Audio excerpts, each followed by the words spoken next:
Bienvenue dans l'émission La Fabrique de l'Espoir, saison 6, épisode 1. Aujourd'hui, c'est une émission spéciale à l'occasion des CISM 2024. Qu'est-ce que sont les CISM ? Ce sont les semaines d'information sur la santé mentale, sur le thème national « En mouvement pour notre santé mentale ». Et nous avons rajouté 3 petits points avec Espoir 33. Pour info, cette émission figure dans la programmation des événements des CISM de la mairie de Bordeaux.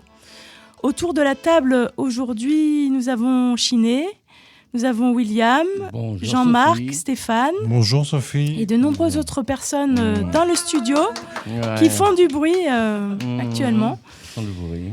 Alors, pour commencer cette émission, nous allons donner la parole à Jean-Marc qui va nous brosser une présentation témoignage de l'association. Je vous remercie Sophie. Donc en fait, je vais faire une présentation de l'association Espoir 33.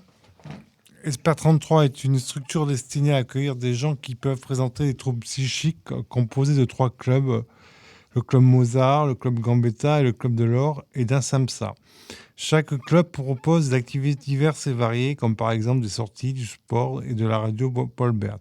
Radio associative ouverte à tout public pour notre émission mensuelle La Fabrique de l'Espoir. Le SAMSA est une structure médico-sociale d'accompagnement individuel au domicile des personnes et visant un retour vers leur autonomie. Depuis 3 ou 4 ans, je participe à la vie du club. Je suis également accompagné par le SAMSA. Dernièrement, je me suis vu attribuer une fonction de président pour représenter la vie du club de la vie associative. Statut me permettant de représenter l'ensemble des adhérents des 3 clubs. Je participe activement à cette représentation. La vie du club est mouvementée par une ambiance plutôt positive. Le fait que le club soit ouvert du mardi au dimanche permet une plus grande souplesse pour les adhérents. On a la possibilité de déjeuner le midi pour la modique somme de 3 €, où le partage est de mise. Aujourd'hui, le thème de l'émission En mouvement pour notre santé mentale avec Espoir 33 nous permettra de déceler en quoi l'association et le sport en général nous aident pour notre bien-être mental. Merci beaucoup Jean-Marc. Je crois que vous avez continué votre texte pour introduire le thème. Voilà, pour introduire le thème sur le sport. Dans le cadre de la semaine sportive, nous sommes tous conviés à réfléchir sur le sport et ses impacts au niveau psychique et mental. Après un été festif lié aux JO et paralympiques, les esprits sont tournés vers une plus grande pratique des différents sports. Le sport est un atout pour le bien-être. Grâce au mouvement sportif, les praticiens découvrent ou se découvrent à travers une pratique sportive. Les JO 2024 ont permis un élan populaire au vu du nombre des spectateurs et téléspectateurs et on a pu découvrir à travers les Paralympiques des disciplines comme le cécifoot où les équipes ont déployé des efforts dantesques pour réussir des performances. À ajouter quand même que tous les athlètes qui ont participé, il faut leur tirer leur chapeau parce que ce soit les Paralympiques ou les Olympiques, c'était un moment extraordinaire et assez mouvementé en émotion. Oui, tout à fait. Inoubliable. Alors maintenant, nous allons partir à la découverte des adhérents des clubs qui ont fait une sortie à la plage au lac et qui ont été interviewés par Bérangère, Joanie et par moi-même. Bonjour Jennifer. Bonjour Sophie. Qu'est-ce que vous êtes venu faire aujourd'hui à Maubuisson et avec qui vous êtes venu ? Je suis venue avec le club Mozart de Espoir 33 et pour profiter de Carcan, me baigner, tout ça. C'est la première fois que tu viens au lac ? Non, ça fait plusieurs fois que je suis venue avec Bertrand et d'autres personnes. Qui est Bertrand ? Le coach sportif. Est-ce que vous faites des activités de sport avec le club ? Musculation. On fait du vélo, on fait du rameur, on boxe. Ça vous plaît ? Ça me plaît vraiment, oui. Je pense qu'on a tous besoin de se défouler quelque part. Voilà. Est-ce que tu peux nous expliquer ce que c'est Caliceo ? Caliceo, c'est un établissement aquatique près de Bruges et où on peut faire du hammam, du sauna, on peut se détendre et c'est sympa, c'est ludique. Ça fait du bien, on est dans l'eau, on se sent pas, le corps on le sent plus, donc on s'oublie un peu. Moi, une fois, j'étais avec Bertrand, j'ai dit, dans le hammam, on pourrait faire une psychothérapie. J'adore aller au hammam et au jacuzzi. Il y a le bain froid aussi, le bain glacé, là, vous sortez du sauna, vous êtes en pleine chaleur, et vous rentrez dans un bain glacé, et vous restez pas, quoi. Aujourd'hui, je suis venu à Montbuisson pour me baigner, bronzer et me détendre. Est-ce que vous pratiquez des activités de sport avec les clubs? À la marche, oui, avec Bertrand, bien sûr. Mais on va se promener sur le bassin. On va au Moutchique, on fait le tour du lac du Moutchique. On est parti dans le Médoc aussi, faire le grand marathon des vignes. C'est vraiment utile de faire du sport. Pour se sentir bien dans sa peau déjà. Et je le conseille à tout le monde. Bonjour Tony, je sais que c'est un adhérent de Club Mozart. Je voudrais savoir comment ça se passe de la journée. Ah ben je me repose. Inutile de se fatiguer, inutile de se mouiller. J'ai pas chaud, je suis à l'ombre, ça va, tout va bien. Est-ce que tu fais du sport? Mon sport c'est d'aller faire les courses tous les jours. Ah mais mon supermarché est très loin. Et je reviens avec 15 kilos de courses.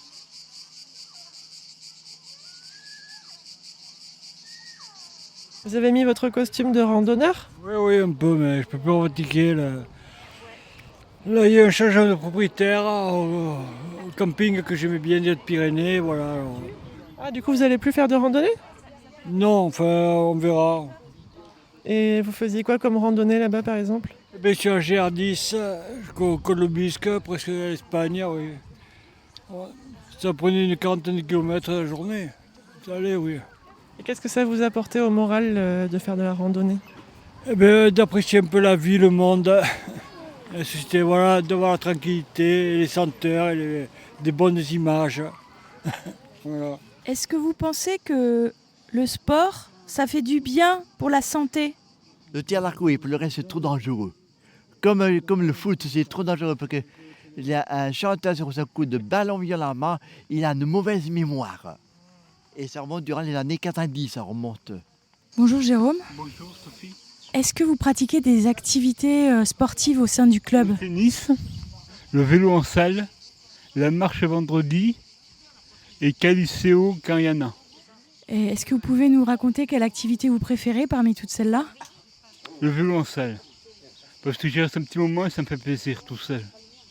Je me sens moins étouffé par les autres. Est-ce que vous pensez que ça vous fait du bien au corps et à la tête? Oui, beaucoup de bien. Ça nettoie les toxines du corps. Quand je suis chez moi, je fais de la marche à pied, je fais des étirements. Voilà. Vous êtes un sportif alors? Ouais, un peu, ça va. Je fais ce que je peux. Bonjour Florence. Oui, bonjour.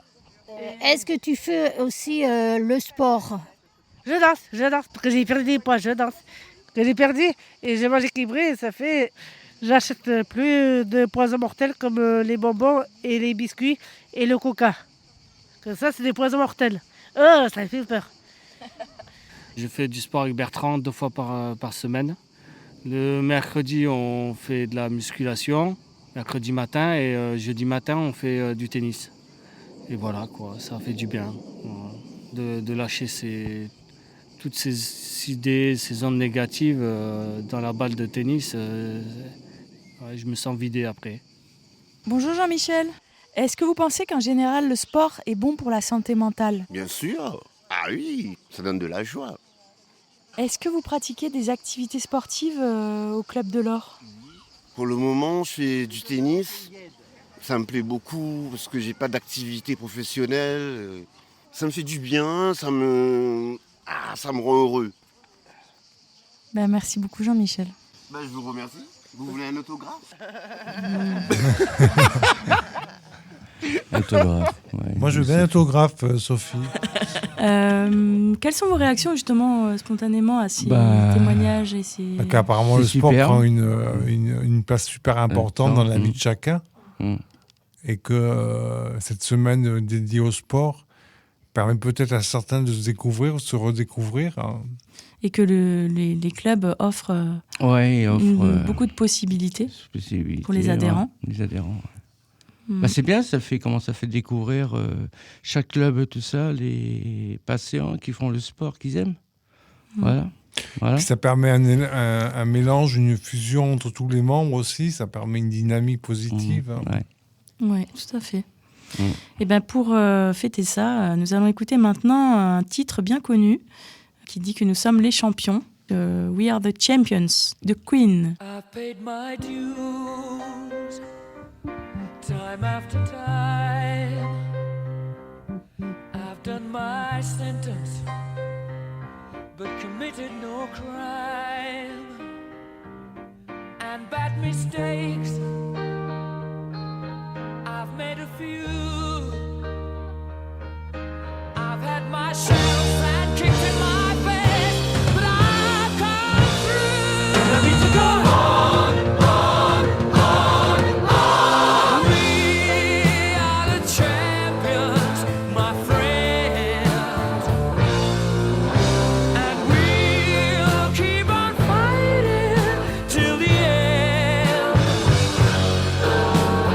We are the champions.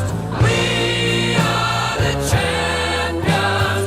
No time for losers, 'cause we are the champions of the world.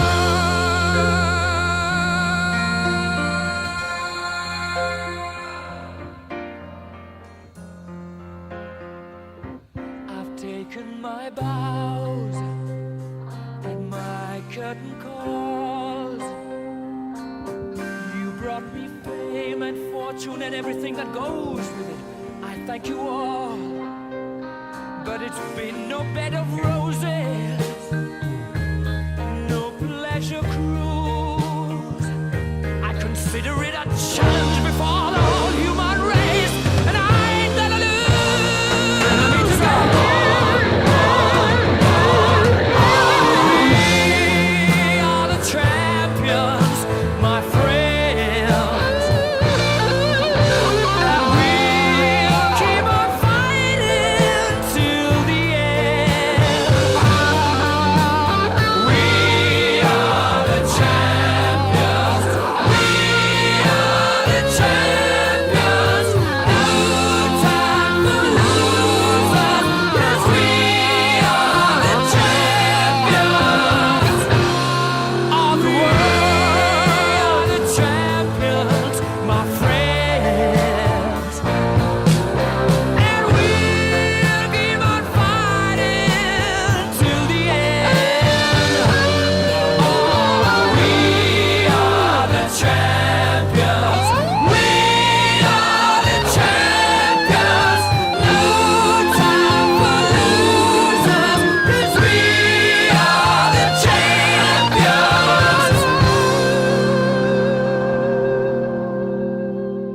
Florian Rodriguez, bonjour. Bonjour. Bienvenue dans l'émission La Fabrique de l'Espoir.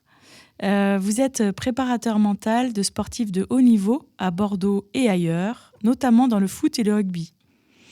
Vous nous faites le plaisir aujourd'hui de venir dans ce studio pour répondre à nos questions dans cette émission consacrée au mouvement, au sport et à la santé mentale. Merci beaucoup, Florian. Avec grand plaisir. Alors, nous allons écouter maintenant la première question de Mounir. Quelle différence entre coach sportif et préparateur mental? Alors, c'est deux domaines bien distincts.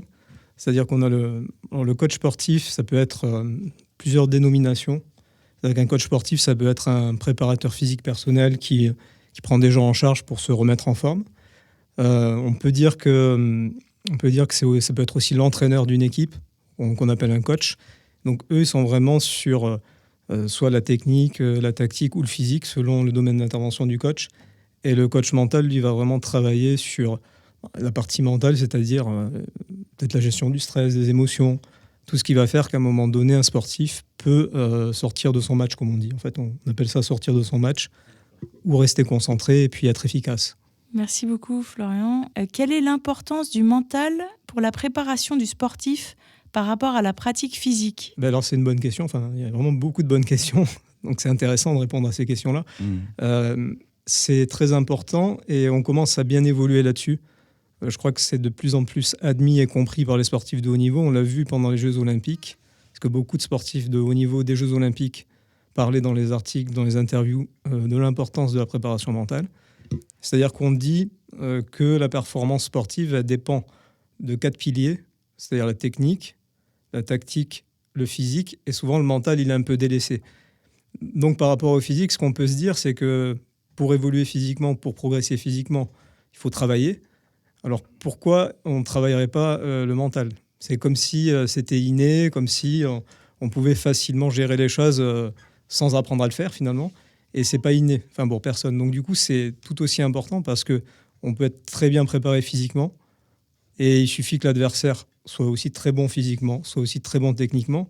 Et s'il nous dépasse parce qu'il est bon sur ces domaines-là, ben en fait, c'est le seul support sur lequel on était sûr de reposer, il commence à vaciller. Et si on n'a pas le mental pour rebondir, pour trouver des solutions, pour réfléchir, parce qu'on est paniqué par ce qui vient de se passer, ben, on est perdu finalement. Donc c'est aussi important. Vraiment, on devrait le mettre sur un pied d'égalité. Comment se prépare mentalement un joueur avant une rencontre décisive ? Alors là aussi, très intéressant. Ce qu'il faut savoir, c'est qu'on s'adapte beaucoup, en tout cas moi, on s'adapte beaucoup à la personnalité du joueur. Moi j'ai un plan, j'ai des plans de travail, mais il faut s'adapter. Parce qu'il y a un joueur, il va peut-être avoir besoin de quelque chose, un autre va avoir besoin d'autre chose. Mais globalement, si on peut comprendre un peu le processus, ça se déroule en plusieurs temps. C'est-à-dire qu'il va y avoir globalement 3 temps de préparation. C'est-à-dire qu'il y a la préparation avant le match, il y a la préparation pour le match en tant que tel, et moi ce que j'aime bien, c'est penser en préparation mentale après le match. C'est-à-dire comment on gère ce qui s'est passé, parce qu'on sort de quelque chose d'assez intense, donc il faut aussi s'en occuper. Et globalement, ce qu'on fait, la préparation avant match, ça va être tout ce qui se passe pendant la semaine, comment on gère la semaine pour être serein, pour arriver le plus serein et confiant le jour du match. Et l'avant, ça concerne aussi le jour du match, les 2-3 heures qui précèdent et où la pression, la tension peut monter. Donc en fait, on travaille pour que il arrive confiant, il arrive en pleine forme, qu'il soit vraiment dans les meilleures dispositions. Donc c'est vraiment ces 3 temps-là qu'on va travailler pour préparer mentalement un sportif. D'accord, au top. Voilà, on essaye. D'accord.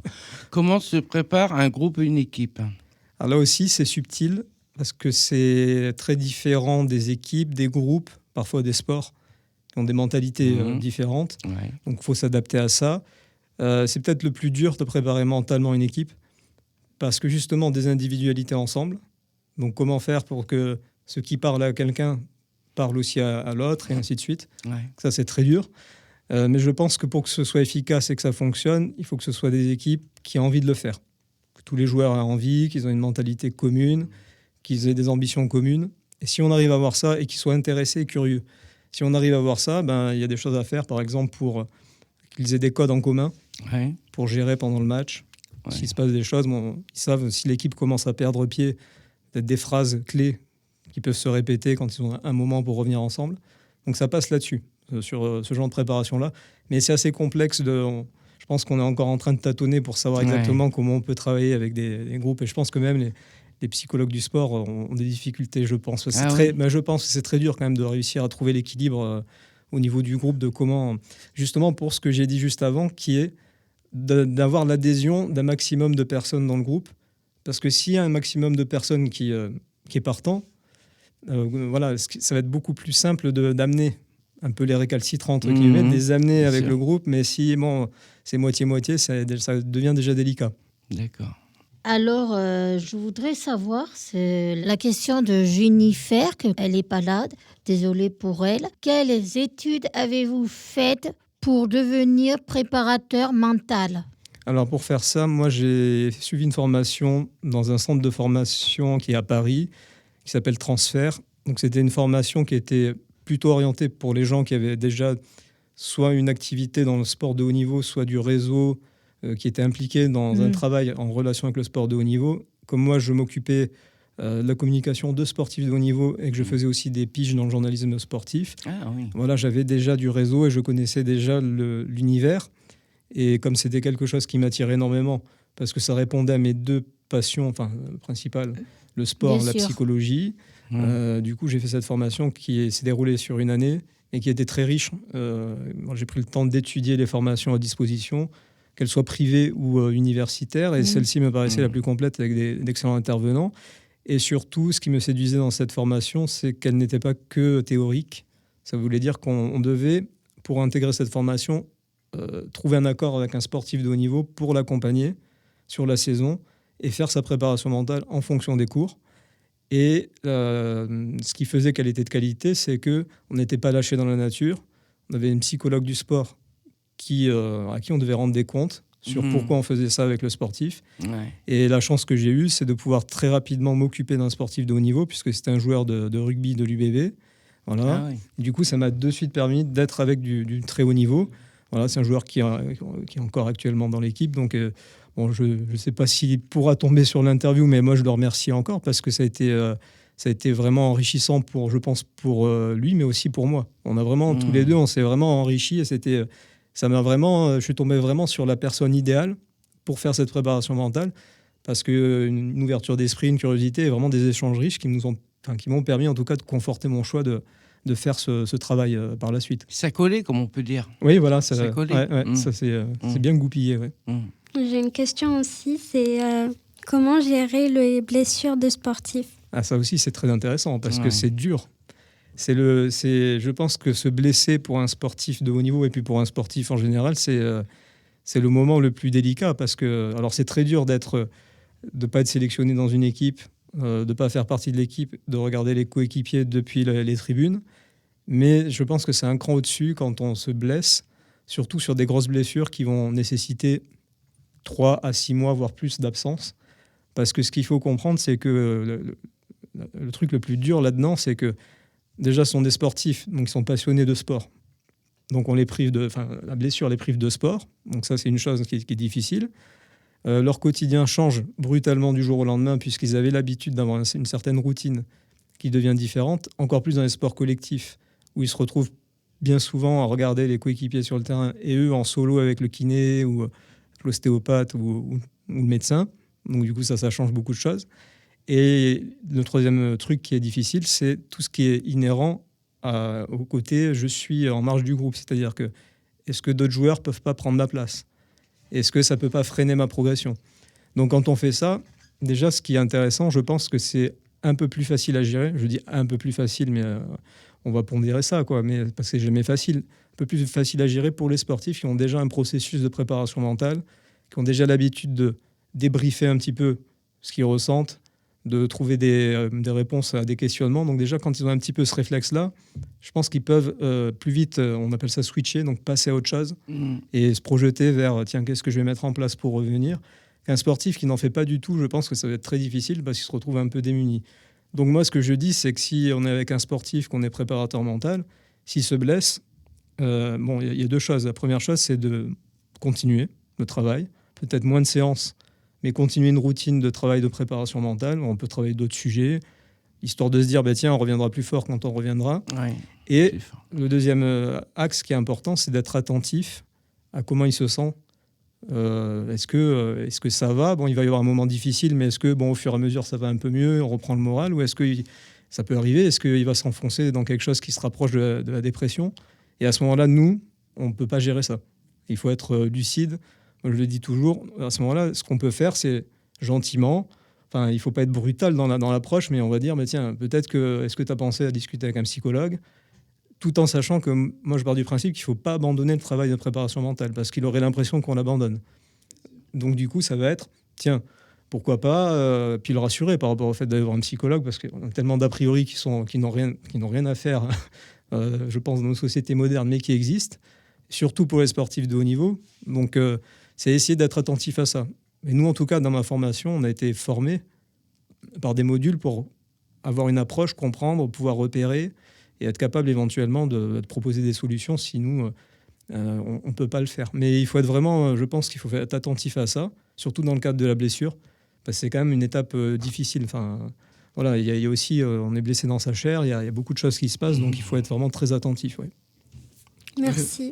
Oui, parce que pour reprendre comment ça s'appelle, confiance, il faut, comment ça s'appelle, psychologiquement et physiquement être très rétabli, tout ça. Il faut être rétabli. Oui, il faut prendre le temps, effectivement, pendant les mois de blessure pour aussi travailler effectivement là-dessus, parce que quand on va revenir, il y a forcément des doutes qui vont s'accumuler. Voilà. Parce qu'aussi, quand on va revenir, on va vouloir être aussi performant qu'avant. Sauf qu'on ne peut pas pour l'instant être plus performant qu'avant, puisqu'il faut reprendre le rythme.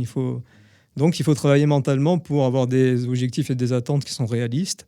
Et à partir de là, on peut reprendre confiance tranquillement. C'est la difficulté. C'est pour ça que c'est bien de préparer mentalement, même quand on revient de blessure, pour pouvoir se poser et puis être vraiment tranquille et se dire bon, mais ça va le faire, ça va bien se passer.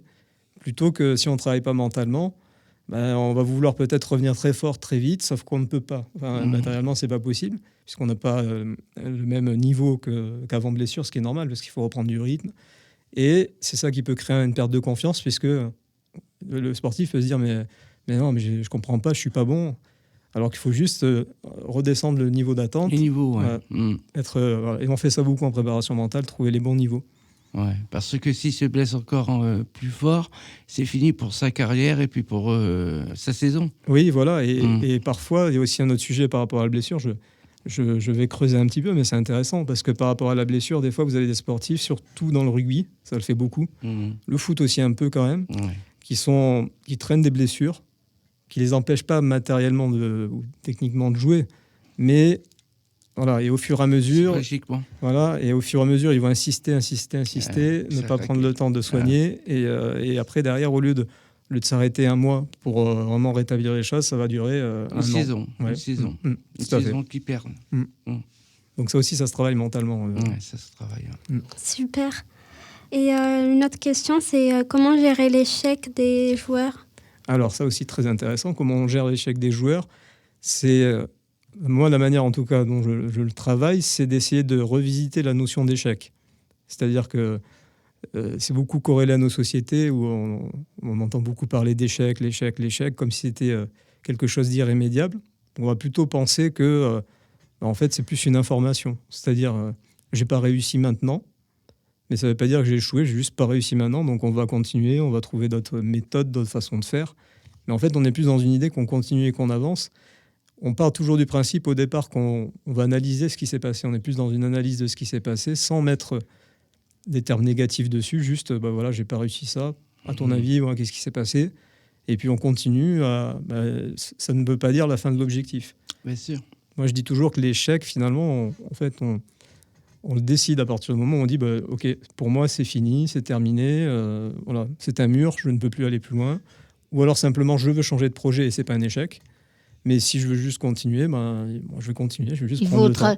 Il faut travailler la confiance pour pas que ça tombe directement en dépression.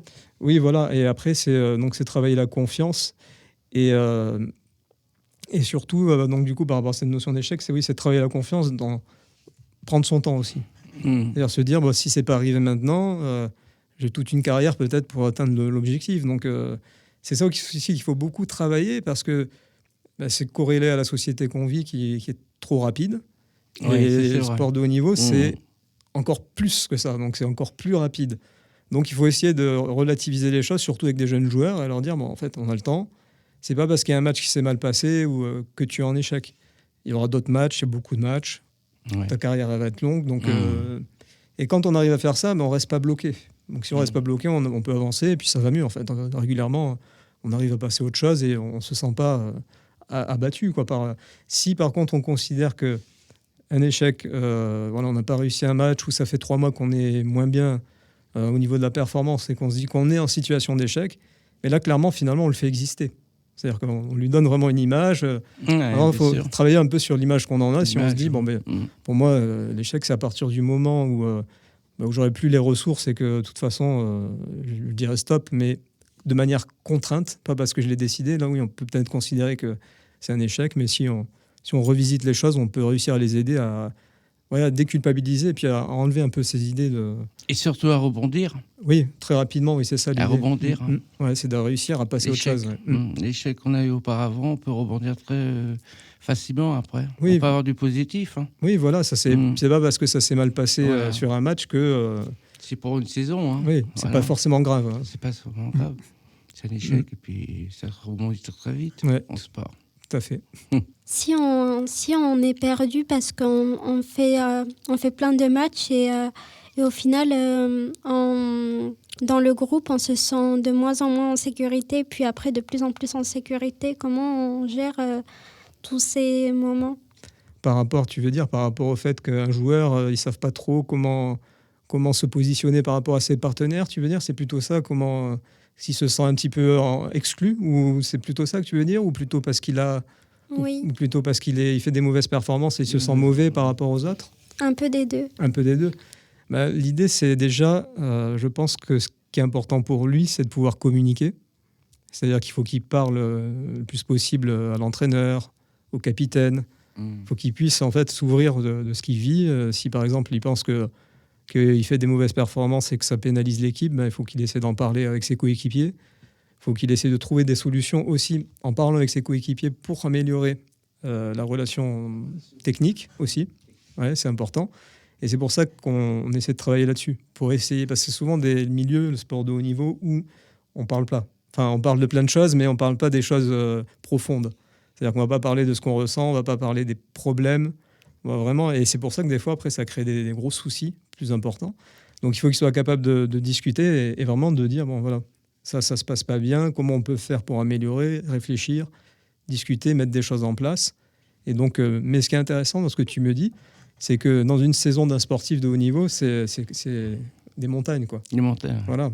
Il faut qu'ils l'acceptent au départ, se dire qu'ils ont tout le temps le fantasme, c'est ce qui est logique, et comme pour tout sportif, d'avoir vraiment qu'une ascension, en haut. Nickel, que tout se passe bien, qu'on ne soit pas en souffrance, mais il y aura toujours un moment donné, on va être dans le dur physiquement, c'est long une saison, puis donc on essaye de se dire, les petites descentes, on essaye de faire en sorte qu'elles durent le moins longtemps possible en préparation mentale, et qu'on ait des outils pour vite remonter, mais accepter que ça va être une randonnée, donc il y aura des montées, des descentes, sans que ce soit, encore une fois, un problème. Finalement, c'est juste la situation qui est comme ça, parce qu'il y a de l'adversité. Voilà. Moi, j'ai une question. Travaillez-vous avec des personnes handicapées ? Alors, j'ai jamais travaillé avec de personnes handicapées, mais je pourrais tout à fait le faire à partir du moment... moi, ce qui m'intéresse, c'est que ce soit un projet de sportif de haut niveau, finalement, parce que c'est ma spécialité. Donc, comme aux Jeux Olympiques, par exemple, des athlètes qui ont fait les Jeux Olympiques et Paralympiques, tout à fait. Je pourrais tout à fait travailler avec eux. Et moi, ce qui m'intéresse, vraiment dans le projet, c'est qu'un athlète soit en situation de handicap ou pas. Donc, ou valide. Oui, ou valide, voilà. Valide. Moi, ce qui m'intéresse, c'est donc le projet, l'envie que la personne a de progresser, d'aller plus loin, la motivation, parce que je sais que ça va être régulier et qu'on va faire des belles choses. Et aussi les valeurs humaines que les gens ont. Voilà, en dehors, qui donnent. Voilà, exactement. Qui donnent. Ces valeurs humaines qu'on va pouvoir partager et qui vont faire que j'ai besoin d'apprécier la personne avec qui je travaille. Donc, ça va être très important pour moi. Donc, je peux effectivement travailler avec des personnes en situation de handicap. Ça aussi, c'est intéressant. Ça fait beaucoup de travail pour les handicapés. Et si vous travaillez avec les handicapés, les personnes qui sont handicapées seront plus contents, être confiants, et c'est à propos de ça aussi. Oui, je pense qu'il y a des problématiques aussi là-dessus. Mais par contre, ce qui est intéressant, c'est que là, c'est ça qui est intéressant, c'est qu'on peut presque, c'est pas gommer les différences, parce que je sais pas si c'est le terme, mais qu'on voit les, en tout cas, vous allez voir l'idée, c'est que ce soit les c'est ça que d'ailleurs que je trouve assez beau, c'est qu'on voit les Jeux Olympiques, les Jeux Olympiques ou les Paralympiques. Les Paralympiques. C'est au niveau mental, c'est des sportifs de haut niveau qui partagent les mêmes valeurs. Les mêmes valeurs, et puis surtout des qualités communes sur cette force mentale qu'ils arrivent à développer. Authentique. Oui, et c'est ça qui est intéressant, c'est de se dire, là, ce sont des sportifs de haut niveau et on peut oublier à un moment donné, voilà, là, on peut les considérer comme vraiment tous des sportifs de haut niveau. C'est même plus qu'on peut les considérer, ce sont des sportifs de haut niveau. Les sportifs, ils sont courageux, surtout. Ils sont très, très, très courageux, le problème. C'est ça qui est magnifique. Mais il y a des dépressions au niveau ? Oui, en fait, on le voit de plus en plus. On le voit de plus en plus. Il y a de plus en plus Enfin, je ne sais pas si c'est qu'il y en a de plus en plus ou si ça commence à se savoir. Mais la santé mentale, ça commence à être vraiment mis en avant. Rugby, football, il y a de plus en plus de témoignages de cas de joueurs qui ont eu des gros soucis, jusqu'à des fois des choses un peu tragiques. Dans le rugby, c'est arrivé. Oui, il y avait un jeune joueur à Rouen, voilà, qui...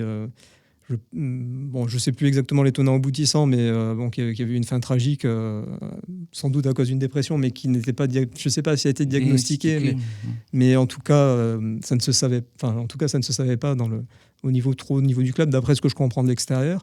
Il y a eu un autre cas récemment, il y a 1 an, avec un joueur de football à Nice, donc ils ont récupéré au dernier moment, mais qui était de doigt de passer à l'acte.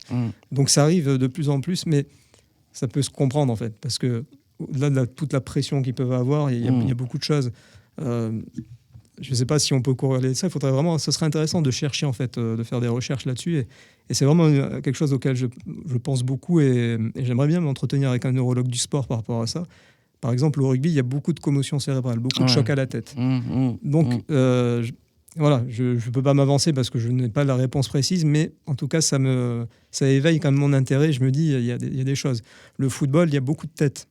Et on n'a pas fait encore trop d'études sur les commotions cérébrales, où je crois qu'il y en avait eu une qui avait été faite en Angleterre, si je ne dis pas de bêtises. Et il y a peut-être quelque chose là aussi, les chocs à la tête. Il y a peut-être des choses qu'on devrait peut-être creuser. Le gardien sèche, comment ça s'appelle de Chelsea. De Chelsea, là. Il portait un casque et tout ça. Oui, tout à fait. Oui. Peter Chess. Ça sert à quoi leur casque là qu'ils mettent? Pour le rugby. C'est pour protéger la tête. Aussi, au foot. Le foot, quand ils en mettent, c'est quand ils ont eu des graves commotions cérébrales. Voilà. Sinon, ils n'en mettent pas, mais c'est vraiment les gardiens les gardiens. Il y avait le cas de l'attaquant des Girondins, Ellis, là, qui a eu un très très grave problème, qui a pris un choc à la tête. Qui, lui, mais comme un MPP qui s'est fait écraser le nez. Oui, Mbappé, oui. Mais tout ça, c'est des chocs et c'est vrai que en fait, le cerveau est hyper malmené dans ces moments-là. Et on ne sait pas trop vraiment sur les têtes, sur les chocs comme ça, sur les coups de coude dans la tête, ce que ça. Enfin, je pense que les neurologues le savent bien, mais ce serait intéressant de creuser le sujet avec eux. Mais ils en parlent souvent dans l'équipe. Il y a de temps en temps, dès qu'il y a quelque chose, des interviews des neurologues qui commencent à alerter un peu plus, même au niveau du foot. Au niveau du rugby, ça fait longtemps qu'on en parle. Et voilà, après, je ne sais pas, mais je pense qu'il y a peut-être quelque chose à creuser là-dessus, sur le lien entre une possible dépression. C'est quoi le sport le plus dangereux, le foot ou le rugby? Je sais pas si on. Ça dépend vraiment. T'as de graves blessures? En termes de graves blessures. Moi, c'est plutôt le rugby, parce que le rugby, il joue le foot, plus, c'est dangereux. Ça dépend. Ça peut dépendre, mais je pense que. Non, le foot, tu joues par les pieds.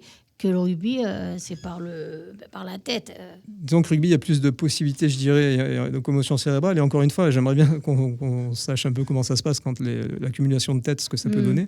Mais en tout cas, au rugby, c'est qu'il y a peut-être plus de commotion cérébrale. Il y a peut-être plus de variété de blessures, je dirais, parce qu'ils peuvent se blesser le bas du corps, le haut du corps, un peu plus que je pense que les joueurs de foot sont un peu moins sujets aux blessures du haut du corps. Et il y a beaucoup de ruptures de croisés, de ligaments croisés chez les joueurs de rugby. Je crois que j'avais parlé avec un médecin du sport qui était à Cap-Breton au centre de rééducation pour les sportifs de haut niveau, et je crois qu'il me disait que c'était le rugby qui était un des plus, à l'époque, il y a quelques années, le plus sujet aux croisés, aux ruptures des croisés. Après, ça a peut-être changé depuis, parce que c'était il y a peut-être une dizaine d'années. Mais... C'est quoi les ligaments croisés, en fait? C'est des ligaments qui sont au niveau du genou. Je ne suis pas un grand spécialiste de la physiologie, mais de ce que je comprends, c'est des ligaments qui assurent la stabilité du genou. En fait. D'accord. L'heure tourne. Donc, Florian, je vais vous poser une dernière question. Quelle influence pensez-vous que le sport a sur la santé mentale? C'est ce qui nous intéresse dans cette émission. Oui, alors là, il y a plein de possibilités d'en parler, mais bon, déjà, comme je précise souvent, je ne suis pas un professionnel de santé mentale, ni psychologue, ni psychiatre, donc voilà. Après, je peux me positionner sur la connaissance du sport, du sportif, et aussi, moi, en tant que sportif, de ce que je peux expérimenter. Voilà, expérimenter. Donc la première chose, c'est, en tout cas, ce qui est sûr, c'est qu'on a de plus en plus d'études, il y en a beaucoup en fait, qui font une corrélation entre les bienfaits du sport et un bienfait en termes de santé mentale. Après, moi, ce que je pense à titre personnel, c'est que ce qui fait du bien au corps fait du bien à la tête. Quand on fait une séance de sport, en général, après, on se sent assez bien. on a des bonnes sensations. Donc ça, c'est expérimental. Enfin, en expérimentant, on peut en faire vraiment le constat. Et par exemple, on peut regarder l'inverse. Quand ce qui fait du bien à la tête fait du bien au corps aussi. Par exemple, si on prend le sujet de la méditation, on voit qu'il y a des études, il y a plein d'études qui parlent de ça. C'est-à-dire que la méditation, ça fait du bien à la tête. Parce que quand on médite, on arrive à un peu faire redescendre les choses, à un petit peu laisser passer, ne plus vraiment se focaliser forcément sur des pensées, puis juste les laisser faire leur vie. Et en même temps se recentrer, donc ça fait vachement de bien.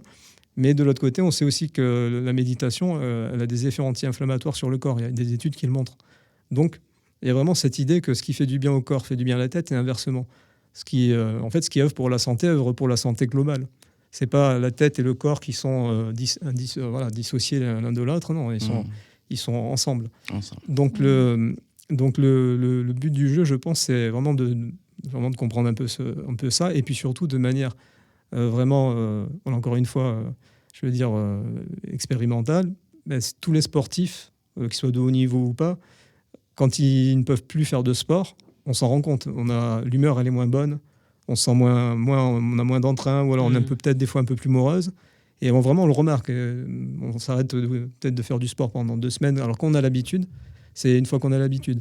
Mais moi, ce que je pense que du coup, ce qui est intéressant, c'est il faut essayer pour pouvoir permettre aux gens de faire du sport, parce que c'est ça un peu le sujet. Parce que j'entends parler beaucoup de politique là maintenant pour faire du sport. Oui, et puis que le sport, ce soit maintenant en France quelque chose de très important. Mais ça me paraît encore un peu flou. Je pense qu'il faudrait aussi... Le sport, c'est pour la santé aussi. Oui, exactement, oui. Ouais. Et c'est ça l'idée, c'est de se dire, mais pour pouvoir donner accès au sport, il faut peut-être déjà faire déculpabiliser les gens et leur expliquer qu'il ne faut pas forcément, quand on commence du sport, être dans une super condition physique. Bien sûr, il faut commencer avec son médecin pour savoir exactement ce qu'on peut faire, dans quelle mesure, selon son état, évidemment, selon sa condition. Mais en tout cas, le sport, c'est pas que pour les sportifs de haut niveau, tout le monde a une capacité de pouvoir le faire, de faire un peu de sport. Et quand je dis tout le monde, ça veut dire que peut-être des petites choses, en fait. Juste des petites choses selon ce qu'on peut faire. Encore une fois, en accord avec son médecin, en accord avec les professionnels de santé qui vous suivent. Mais voilà, l'idée, c'est de se dire, par exemple, je veux me mettre à courir parce que ça peut me faire du bien, mais j'ai peur de ne pas être capable de le faire. Ça peut être de commencer juste à courir 15 minutes, mais tout doucement.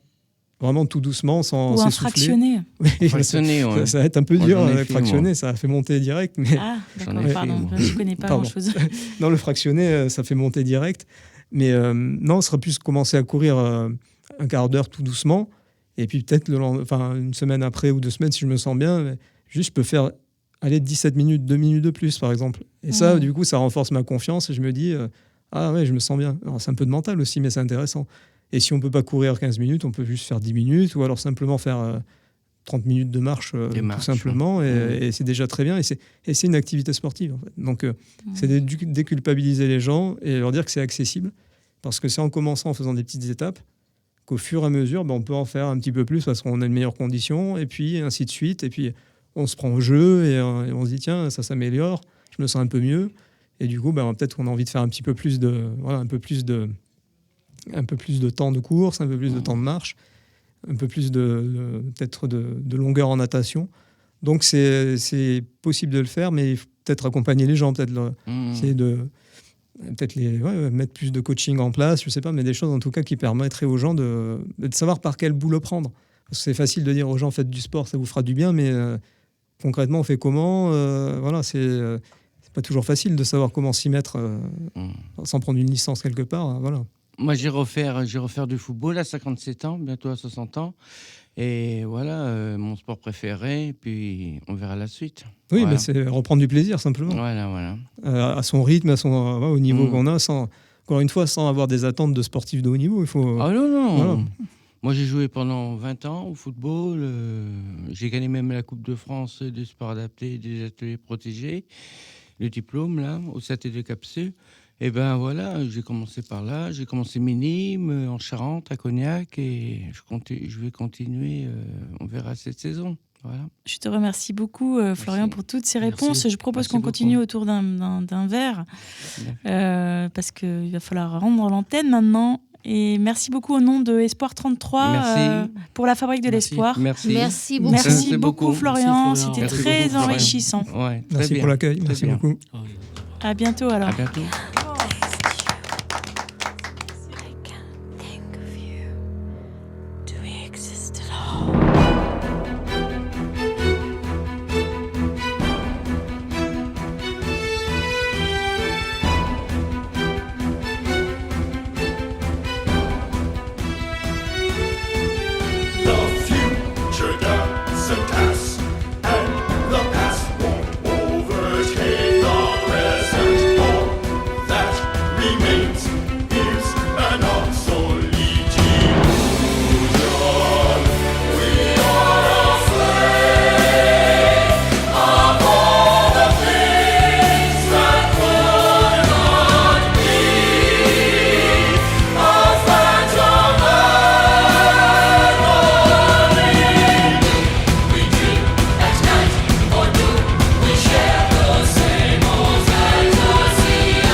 Et nous allons maintenant écouter Stéphane qui a écrit un texte sur la course à pied.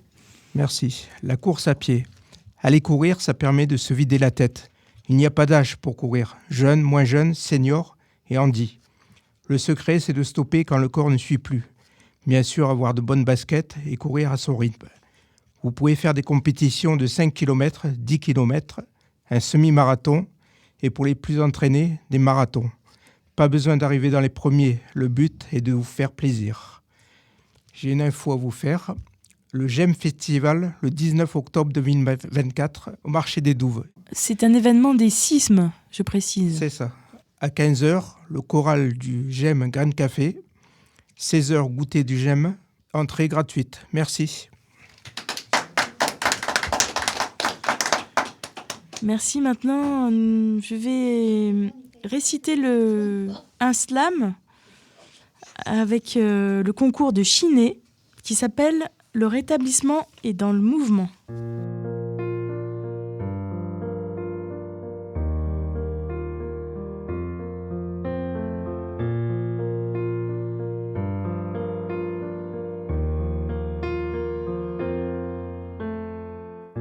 J'ai grandi dans la vie à l'envers.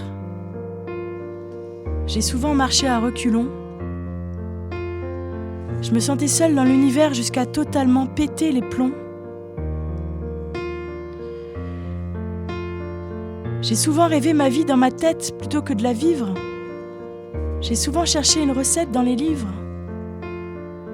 Et j'ai sombré dans la peur des autres et la mélancolie. Je passais le plus clair de mon temps dans mon lit. Et mon entourage me disait « Allez, bouge-toi et ça ira, tu verras. » Ça ira, tu parles et... Bouger quoi ? Je devenais fébrile, je l'ai longtemps masqué, jusqu'à ce jour d'avril où tout a implosé. J'ai traversé des mondes, je me croyais guérie. Je croyais que j'allais sauver le monde, je me suis retrouvée à la gendarmerie. En fait, j'étais maniaque. En vrai, j'ai rien compris. Je me suis retrouvée à l'hôpital, c'est pas très original. Puis je suis redescendue en dépression résistante. Je n'en pouvais plus de souffrir, l'envie de partir était puissante. Mais un jour, un ami m'a dit « Choisis la vie maintenant, le rétablissement est dans le mouvement. » J'ai commencé à reprendre espoir, à sortir la tête de l'eau. Le rétablissement, c'est possible, mais ne se fait pas en solo. J'ai rencontré des pairs, j'ai repris un boulot. J'ai trouvé des repères. Je suis sortie de mon méli-mélo. Choisir la vie, ça se fait à petits pas. Même le dernier de la course est devant ceux qui ne courent pas. J'ai choisi de faire partie de la course. J'ai choisi de vivre ma vie. Je suis actrice de mon parcours. Je décide et puis j'agis. J'ai beaucoup évolué, j'ai même changé de métier. Maintenant, j'accompagne des personnes comme moi, que je regarde en leur disant tout bas « Choisis la vie maintenant. Le rétablissement est dans le mouvement. »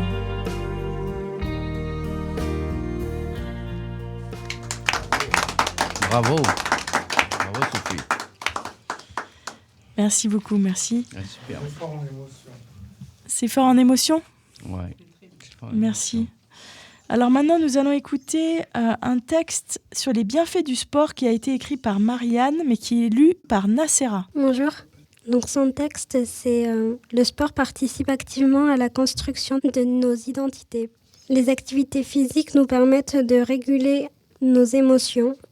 Elles permettent de se défouler dans un certain cadre où il y a des règles à respecter. Cela a pour conséquence d'éviter certains comportements à risque. Il est important de faire du sport tel qu'il soit et de bien s'hydrater pendant la durée de ce sport. La marche est primordiale car nous avons besoin de bouger plutôt que de rester affalés sur un canapé. Chaque personne a son sport de prédilection. Les sports de combat nous apprennent à nous défendre. Le fait de ne pas rester sédentaire nous permet de diminuer le risque d'avoir des maladies cardiovasculaires, le cancer, le diabète. Celle-ci est bénéfique pour la santé du cœur, du corps et de l'esprit. Voici son texte. Bonne journée à vous. Merci Nassera. Merci Nassera. Merci. Alors maintenant, voici le moment du texte de William sur la coupe de foot. Merci. Merci. Merci Sophie. Alors je suis entré en 93 à 26 ans au CAT de Capseux. Et quand ça a été créé la première Coupe de France à 11 du sport adapté et atelier protégé de football, j'avais 29 ans. Au CAT, il y avait une équipe de football à 7. On n'a jamais gagné à 7. Le championnat de football à 7, aucun titre. Mais quand a été créée la Coupe de France, la première à 11 en 96, nous avons commencé le premier tour, puis le second tour, puis qualifié pour les huitièmes de finale. Nous les avons battus. L'équipe, on a été en quart de finale. On les a battus. Et on s'est qualifié en demi. On les a battus après la fameuse finale de Villepinte, au mois de septembre 96. La finale de la première Coupe de France à 11. On joue contre une équipe qui vient de la ville de Sochaux. On a gagné la finale par 11-3. J'avais marqué 2 buts en finale. Le premier sur une tête piquée au deuxième poteau. Le deuxième, c'est mon coéquipier Hervé Petzer au milieu de terrain. Je reprends des 20 mètres du pied droit. Le ballon se loge dans le petit filet et on gagne la première Coupe de France de football à 11, de sport adapté et atelier protégé. Quand on est rentré au CAT de Capseux, on a été reçus comme des rois. J'avais la coupe en main. Après, on a été reçus par le conseil général de Bordeaux avec un repas. C'était Philippe Madrel, le président. Au retour au CAT, j'ai reçu le diplôme de football et la médaille. Voilà pour cette merveilleuse aventure de football à 11. J'ai choisi pour ma chronique spéciale Semaine maladie mentale leur premier tube du groupe toulousain God, le fameux Plus près des étoiles, qui se classera deuxième des ventes du top 50 en France. Bravo, William. Ils ont quitté leur terre, leur champ de fleurs et leurs livres sacrés, traversé les rizières jusqu'au grand fleuve salé, sans un mot, sans un cri, ils ont fermé leur visage de miel, les yeux mouillés de pluie, les mains tendues vers le ciel, un peu plus près des étoiles.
va écouter une interview qu'a réalisée Joanie avec des adhérents lors des activités de tennis au club. Il y a l'odeur. Ouais. Ça sent vraiment bizarre. Hein. Ça sent une odeur de pneu, de caoutchouc. Un peu. C'est bon de sentir la balle neuve? Ouais, c'est bon, ouais. Jérôme, tu viens avec moi? Ouais. Et Luc, tu vas avec Christophe? Mounir, tu vas sur l'autre terrain. Christophe, il va avec Jean-Michel. Et Luc, comme ça, il va avec Mounir. Ah, donc on va jouer jusqu'à midi à peu près, on va faire un petit match. Et après, on va rentrer. Attention à ma tête.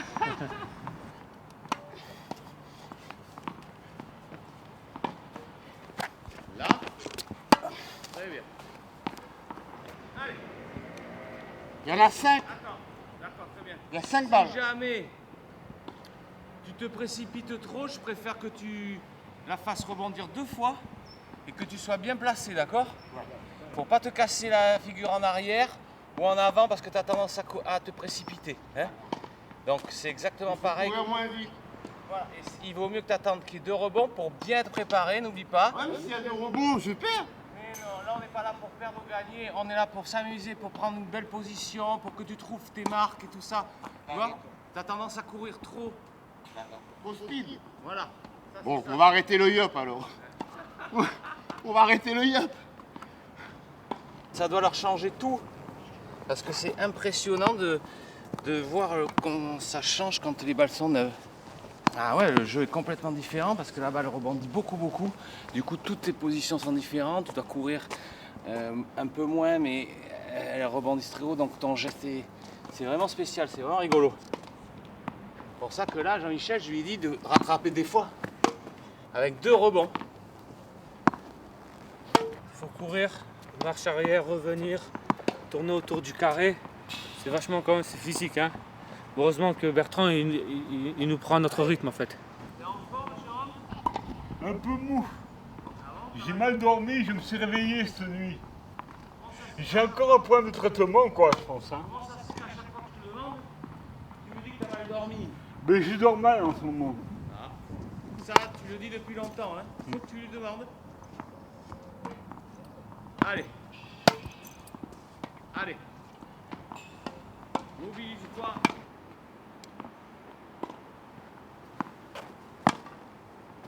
J'ai chaud, c'est très chaud. Allez.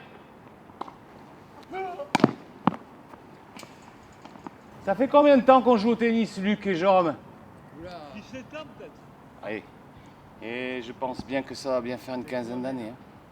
Hein. Luc et Jérôme et Christophe sont là depuis le début. Et ensuite, on a eu des gens qui nous ont rejoints, des gens qui sont partis. Et là, en ce moment, on a 2 petits nouveaux avec nous, Mounir et Jean-Michel, qui ont repris le flambeau. Et il nous manque une personne, là par contre, c'est Robin, qui lui nous a rejoint il y a combien? 2 ans, lui. Dans le groupe, en fait, effectif, on est 6. Et avec moi, 7. Alors, vous reprenez votre petit match qu'on a fait déjà depuis 3 séances. Et vous faites 3 jeux, hein? D'accord. Jérôme, tu t'occupes bien des points parce que toi, tu connais bien les règles. D'accord. Et si jamais Mounir et Jean-Michel ils ont des questions. Christophe, t'es prêt? On fait quoi comme équipe? Qui contre qui? Je crois que c'est vous pour moi. Jean-Michel et... C'est qui Jean-Luc? Luc, c'est moi. Et lui, Christophe. Donc moi je suis avec Luc, je crois que tu es avec Bertrand. Avec Bertrand, je crois. Et nous on fait un match ensemble. Ouais. Pas des balles? Alors, l'activité sportive pour moi, c'est de laisser désirer et agir la personne pour qu'elle se comprenne et qu'elle grandisse. En plaçant les personnes dans un univers d'auto-adaptation, c'est-à-dire en demandant le moins possible de technique, le moins possible de compétition, le moins possible de tout, l'activité sportive reste juste quelque chose qui est fait pour que la personne se pose des questions à soi-même et grandisse et devienne une personne en part entière. Et encore plus, puisque le fait de se poser des questions, comme tout le monde dans la vie, ça te fait grandir. Je ne vais jamais leur demander de regarder le geste, le bon geste qu'il faut faire. Et en leur posant des questions, ils vont s'en poser aussi. Donc j'essaye le plus possible de poser des questions. C'est ça, ma seule clé de mon boulot, c'est poser des questions. C'est pas Christophe de servir normalement? Si, c'est C'est Christophe. Christophe qui sert. Bien sûr. Il y a 15 ans.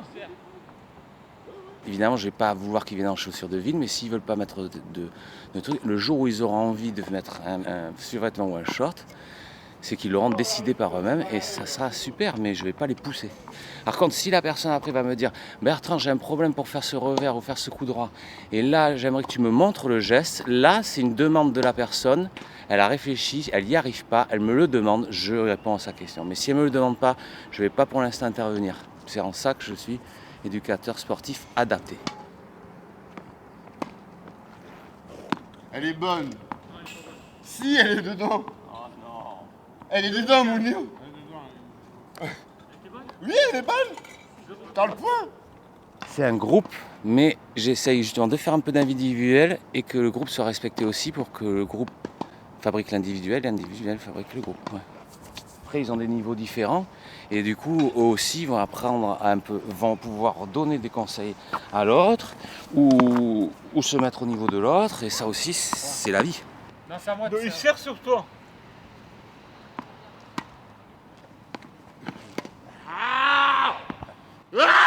T'énerve pas, tu vas pas casser ta raquette, on en a parlé dans la voiture.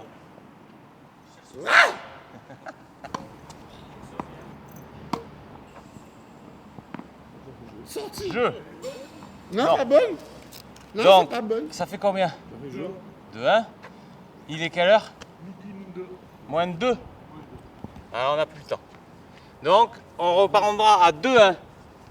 D'accord? T'es content, Jean-Michel? De quoi? De cette séance. Fini là? Eh oui, c'est fini. Ah bah non, je suis pas content. Il veut jamais s'arrêter, Jean-Michel. Ah non, je suis pas content. Comment ça, c'est fini? Eh oui, mais oui, parce qu'il est midi, il faut que je vous ramène un peu tous, donc on y va. Et Jean-Michel a encore bien des progrès, je suis content. Ben, moi, je suis pas content. D'accord. La prochaine fois, on fait 2 heures, pas 1 heure.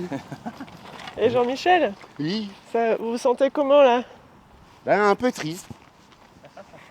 Et dans le corps? Dans le corps? Dans le corps, j'en veux encore.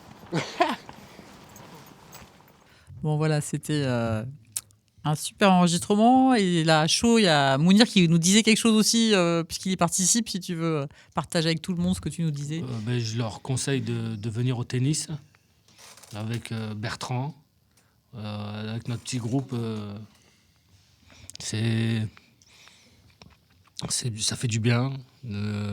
Bertrand, il est à l'écoute et ça se passe bien entre les joueurs. Ah, voilà. C'est ce qu'on entend là, ouais. C'est un vétéran, hein, Bertrand, de ce côté, dans le sport. Ben oui. Un vétéran des clubs. Ça fait longtemps.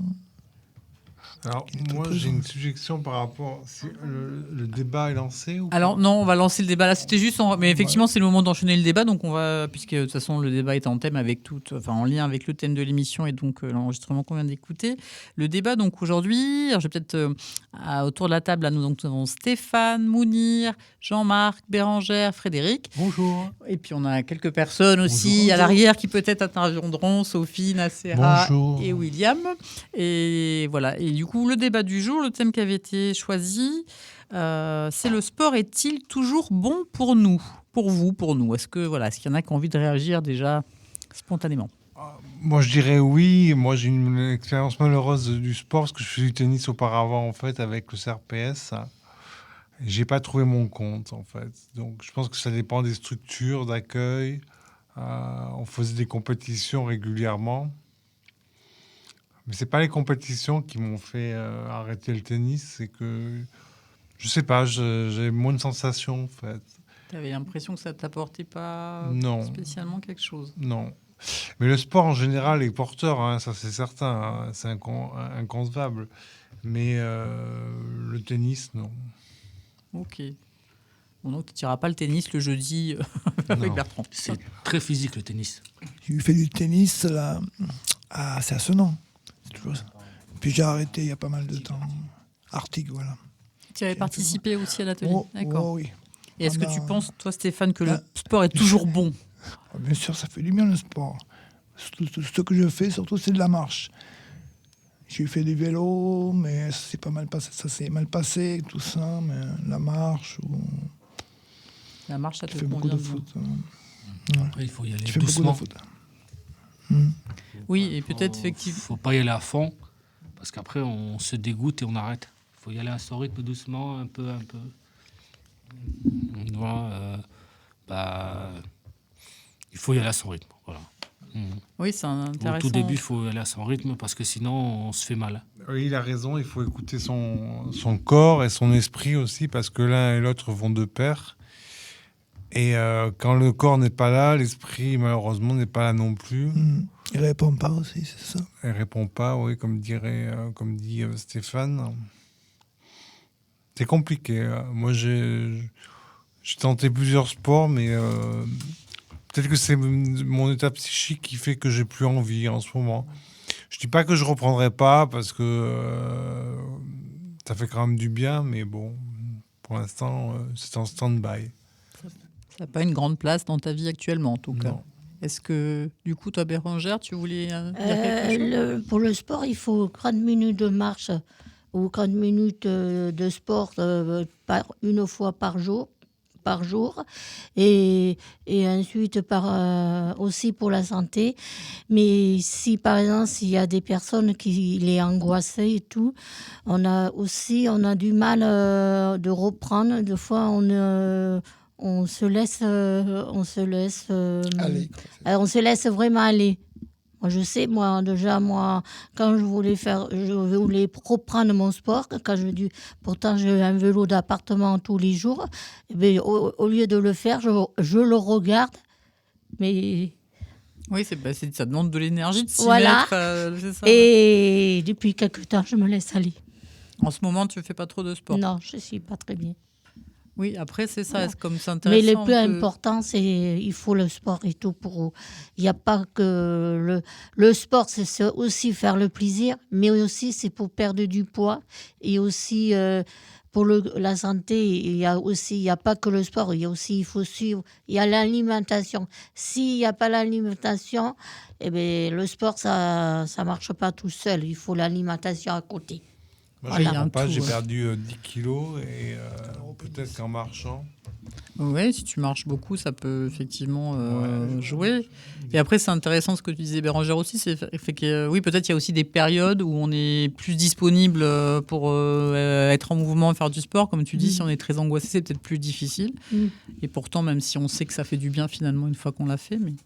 C'est angoissé, il n'y a pas que angoissé, c'est aussi de plus envie de faire grand chose. On est plus bas que voilà. Pas l'énergie quoi. Voilà, on n'a pas envie de le faire et moi j'ai envie de le faire parce que pour mon corps, je suis malheureuse de mon corps, de tout, et j'arrive pas à me le faire. Et c'est vrai qu'il y a aussi financement, on ne peut pas aller ailleurs, tout financement, on ne peut pas se permettre pour les personnes handicapées. Si on a du sport gratuit pour les personnes qui ont un revenu plus bas, là, il y aura beaucoup de monde faire volonté de faire du sport. Tu penses que le prix de certaines activités décourage aussi? Il y a aussi le courage aussi, ça empêche de faire du sport aussi. Pourtant, il y a des salles de sport qui s'ouvrent un peu partout à des prix imbattables. Donc c'est vrai que ça pourrait nous permettre de faire du sport. Ouais, mais ça coûte cher. Moi, j'essaie parce que je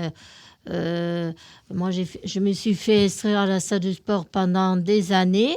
Je sais que j'ai payé 30 € par mois. D'accord, 30 €, c'est pas cher, on peut aller tous les jours. Mais il faut une personne pour se tenir. Mais s'il n'y a pas la personne, tu peux pas faire du sport toute seule.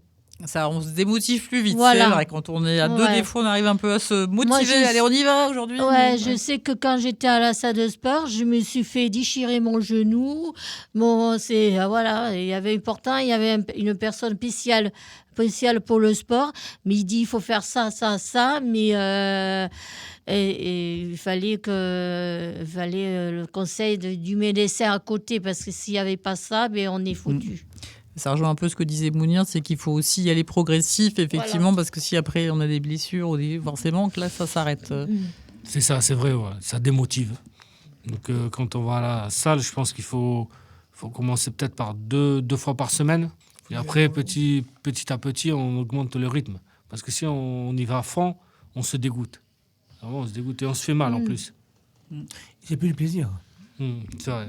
Oui, le sport doit rester un plaisir, hein, quel que soit le sport ou l'activité sportive pratiquée. Hein. Mais seul truc qui manque, que les médecins donnent des ordonnances pour des personnes qui touchent des petits revenus. Des personnes qui prescrivent du sport, tu veux dire. Voilà, je crois que ça se fait maintenant un peu plus. Même pour les personnes handicapées, pour des gens qui touchent moins de revenus. Là, s'il y avait ça, il y aura beaucoup de monde qui fera du sport. Mais pour c'est ça. vrai. Mais oui, après, je crois que maintenant, ça se fait. Certains médecins, effectivement, mais prescrivent d'aller à la gym, d'aller marcher. Mais apparemment, ça marche si vous avez des diabétiques. Les diabétiques, là, ça marche. Mais s'il n'y a pas de diabétiques, il y a pas... Pour une prise en charge de la Sécu, tu veux dire. Ouais, ça, je ne sais pas, effectivement, après. Voilà. Parce que moi, j'avais déjà demandé. Oui, alors ça qui effectivement, il peut y avoir la question financière pour certaines activités sportives. Après, au club, il y a des activités qui sont gratuites aussi. Gratuit, donc là, le tennis, etc. Mais effectivement, il faut aussi d'une aimer l'activité, comme tu disais. Enfin, il y a aussi des activités avec lesquelles on accroche plus que d'autres, effectivement. Qu'est-ce que tu préfères, toi, Stéphane ? Comme sport. Comme activité, la marche, tu disais. Moi, j'aime beaucoup de marche. Oui. Le reste, j'ai eu des mésaventures avec le vélo. Non. Je ne suis pas prêt de remonter sur un vélo, franchement. Du coup, tu es passé à la marche. À la marche, oui.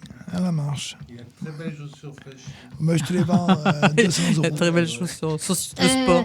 Là, j'ai repris quand même le sport à partir de vendredi matin. Je fais de la marche tonique, très forcée le vendredi, de 10h à 11h. Ah oui, donc tu as quand même une activité régulière, sportive. Oui. La marche nordique avec les bâtons. Avec un coach de Bègle. D'accord.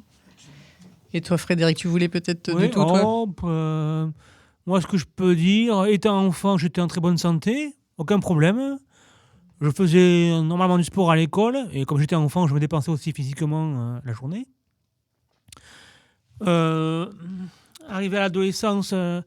J'ai voulu pratiquer un art martial et je me sentais vraiment quelqu'un lorsque je pratiquais cet art martial. Et bon, à cause de mon comportement au collège, mes parents ont décidé de me punir et donc de m'arrêter les arts martiaux. Et je me suis senti comme une merde, j'avais plus aucun intérêt, je ne valais plus rien, quoi. J'étais nul, j'étais moche, j'étais plus rien, quoi. Et pendant des années, j'ai toujours pensé aux arts martiaux. Je fantasmais d'être comme les moines Shaolin en Chine, là, d'avoir leur force et tout ça. Je rêvais d'être comme eux. Et puis, avec l'aide du club, il y a quelques années, il y a 20 ans de ça, une animatrice m'a aidé à trouver un club d'arts martiaux. Et là, je suis tombé sur le Kung Fu Shaolin, comme par hasard. Et donc, j'ai pratiqué pendant quelques mois, une année, je crois. Et en fait, non, ça allait pas, quoi. Finalement, le corps ne suivait pas, quoi. Il n'y avait rien à faire. Le corps et l'esprit, parce que le corps ne suivait pas, et l'esprit, je n'enregistrais rien non plus. Donc, à force, ça m'a découragé, et puis j'ai laissé tomber. Puis je me suis dit qu'après tout, je suis très bien qui je suis, j'ai pas besoin d'être comme les moines Shaolin, c'est pas intéressant, quoi. Donc, à zapper, allez, putain, dégagé. Voilà. De changer de projet de carrière. C'est pas moine Shaolin, finalement. J'ai pratiqué la musculation à outrance, les effets étaient très bénéfiques, mais en vieillissant, et si on ne le pratique pas,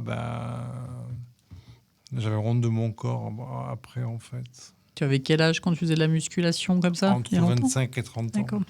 Il y a une vingtaine d'années à peu près. D'accord. Donc le sport, globalement, Mais surtout, on a oui. des relations Moi, des fois compliquées. Des fois. Ce que j'ai appris aujourd'hui, et j'espère que ça va me rentrer dans la tête, c'est qu'effectivement, quand on fait du sport, si c'est pas agréable, il ne faut pas insister.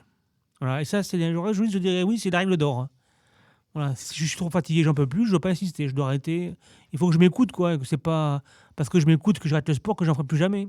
Voilà, c'est ce que je voulais dire. Voilà, juste. Il y a Gambetta aussi. Oui, il y a oui. une salle de musculation à Gambetta. Hein. Oui. Et je crois qu'elle est ouverte tout le temps pour les gens qui veulent en faire. Oui. Moi, j'ai pas de moyen de locomotion, donc. Ben oui, moi c'est pareil. Voilà, donc on y allait une fois par semaine avec Bertrand. Je Oui. sais pas si ça va revenir. C'était le mercredi. Je crois que c'était le Je crois mercredi qu'ils matin. je crois qu'ils y vont cet après-midi aussi, ça dépend. C'est le jeudi et où le mercredi. Ouais. De quoi? Donc, voilà. Je crois qu'il y a Nacera qui veut dire quelque chose. Oui, après, peut-être que je vais répéter, mais ça permet de bien vivre aussi le sport. Oui. Ça, physiquement, ça aide et mentalement aussi. Quand on a, par exemple, beaucoup de textes à enregistrer pour une formation ou pour un... Par exemple, moi, je fais du théâtre et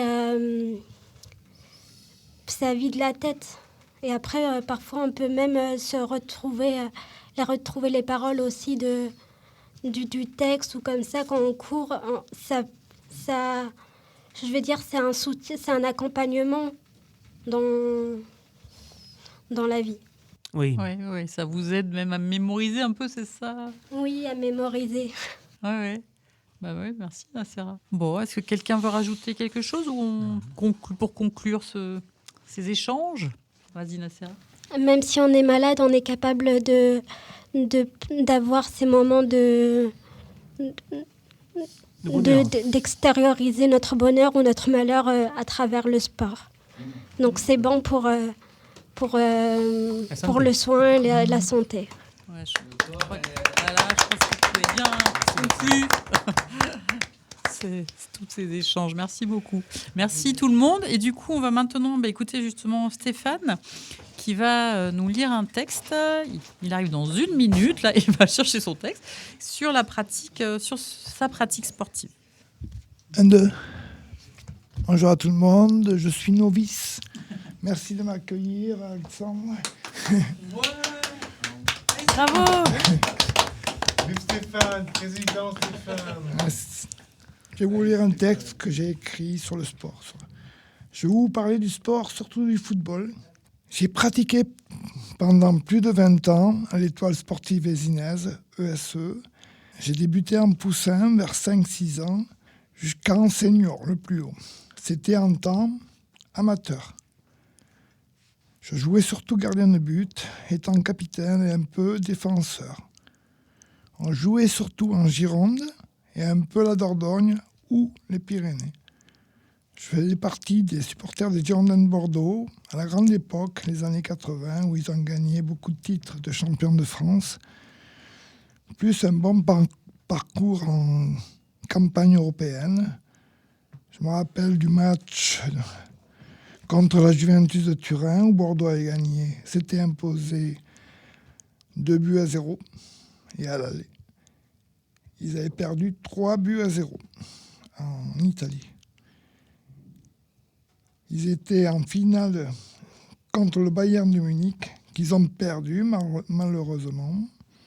Je joue au basketball. Je me débrouillais bien. Moins de temps que le football. Du handball, du tennis de table, natation. À part ça, j'aime bien le hockey sur glace, le regarder bien sûr. Je revois plus les copains du foot. Je regarde le foot à la télé. Moins les Girondins de Bordeaux. J'ai suivi les Olympiades, intéressé par le basket, surtout l'équipe américaine et la France, plus la natation avec Léon Marchand.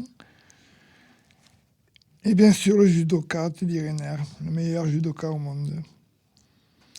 Là, je vais essayer de prendre des cours de natation pour retrouver mes capacités d'avant. Cela me fera énormément plaisir. Je fais beaucoup de marches, à droite à gauche, ça m'entretient. Plus de la kiné, pour un AVC, qui va se terminer courant octobre. Cela aura duré près de 4 mois. J'ai fait du vélo pendant quelques temps, mais j'ai abandonné. J'ai tenté le badminton avec une petite raquette et le volant, l'ustensile. J'ai apprécié de la pétanque et un tout petit peu de volleyball. J'aime bien aussi le mini-golf, mais très très très loin des pros, quoi. J'ai fait un petit peu de tout, tir à l'arc, j'ai apprécié, les fléchettes aussi. À part ça, je crois que j'ai fait le tour sur le milieu sportif, mais surtout le football, surtout les Girondins de Bordeaux. En y mettant du leur, plus les supporters qui sont toujours là. Point à la ligne. Merci Stéphane. National de... Oui, il n'y a pas eu d'équitation judiciaire. Je sais pas. Gardons l'espoir pour l'avenir. Il ne faut pas les retrouver en district quand même. Merci beaucoup pour ce texte. Et maintenant, nous allons écouter notre hymne, Ramener la coupe à la maison. Ouais. Après, nous allons conclure. Et ça, c'est vrai, j'ai de gagner. Casse les manches comme Samuel, Samuel Mtiti. Casse les manches comme Samuel, Samuel Mtiti. Casse les manches comme Samuel, Samuel Mtiti. Casse les manches comme Samuel, Samuel Mtiti. Et s'il y a trop, on peut toujours appeler Benjamin Mendy. Et s'il y a trop, on peut toujours appeler Benjamin Mendy. Ramenez la coupe à la maison. Allez les bleus, allez. 20 ans après c'est le moment. Allez les bleus, allez. Ramenez la coupe à la maison. Allez les bleus, allez. 20 ans après on est champion. Allez les bleus, allez. Qui contrôle le terrain? Blaise Matuidi, yeah. Avec lui on est serein. Blaise Matuidi, yeah. Qui contrôle le terrain? Blaise Matuidi, yeah. Avec lui on est serein. Blaise Matuidi, yeah. Passement de jambes, crochet à gauche, à droite, Kylian Mbappé.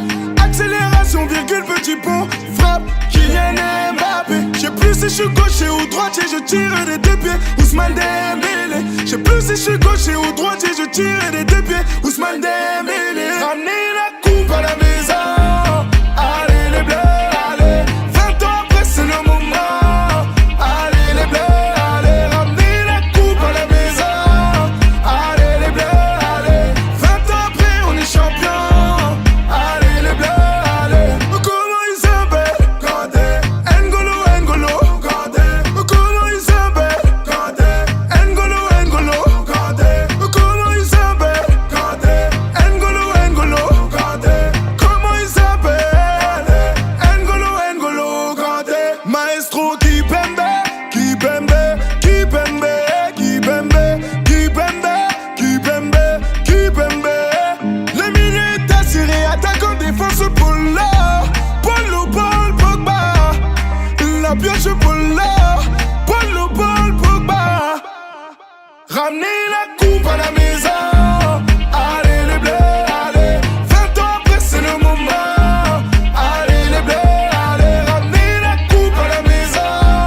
Allez les bleus, allez. 20 ans après on est champion. Allez les bleus, allez. Hey, on est ensemble. Antoine Griezmann, penalty, on est ensemble. Hey, on est ensemble.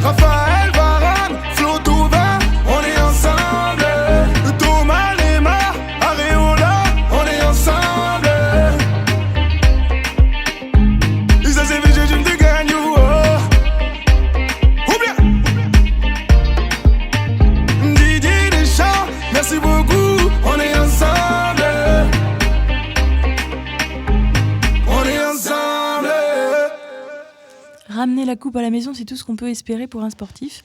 Bah bon, c'est oui. le temps maintenant de conclure. Donc je vous laisse la parole.